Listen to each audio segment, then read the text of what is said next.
Hey guys, Rob here with McDojoLife. In today's McDojo news, we're going to talk about how a martial arts instructor in Belize was recently arrested for violating a restraining order and choking his girlfriend unconscious. So check out the story.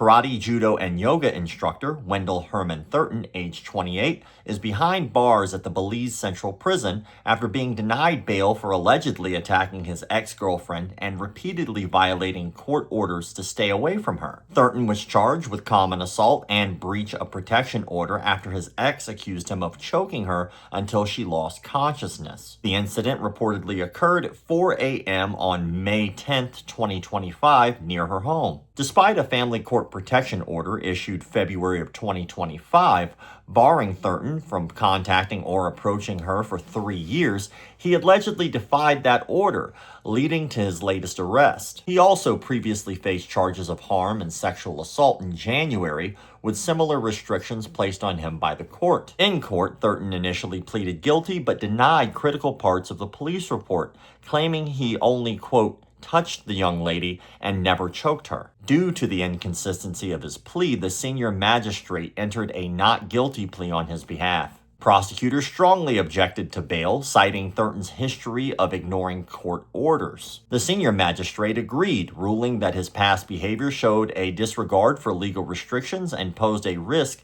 to the complainant's safety. Thurton argued that he is his mother's sole provider, gainfully employed at Red Dragon Studio on Bayman Avenue, and his current girlfriend is pregnant, but the court was not convinced. He's been remanded until October 6 of 2025, when his bail status will be reconsidered. Let's unpack that. So this martial arts instructor of not just karate but also judo apparently has a history of being a violent turd. Not only assault, but also sexual assault, which led to him having a restraining order against him. And that restraining order that he did receive was not that old in the first place, before he decided to violate it. So good job on the court for making sure that this guy stays locked up until his actual trial, because that would have been very scary if it went the other way. I have a feeling he definitely would have continued to do horrible things as a horrible person. This brings us to the question of the day, brought to you by Academy Safe. Martial arts studios in the United States have 0 requirements to open their doors, so Academy Safe is trying to hold martial arts studios to a higher standard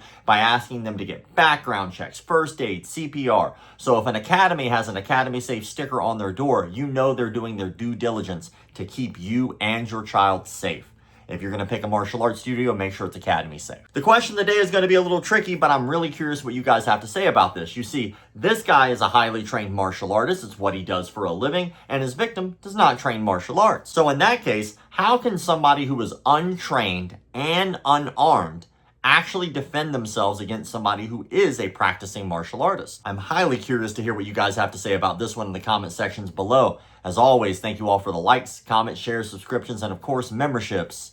Keep the martial arts legit. My baby got robbed the other day by degenerates. So she wanted to learn some new form of this self-defense. So she did her research and perused it online and found this dude said he could move shit with his mind. He call himself Seafood Paul Zimmerman. He got a dojo with a strip mall near Cinnabon. Now she spends all day trying to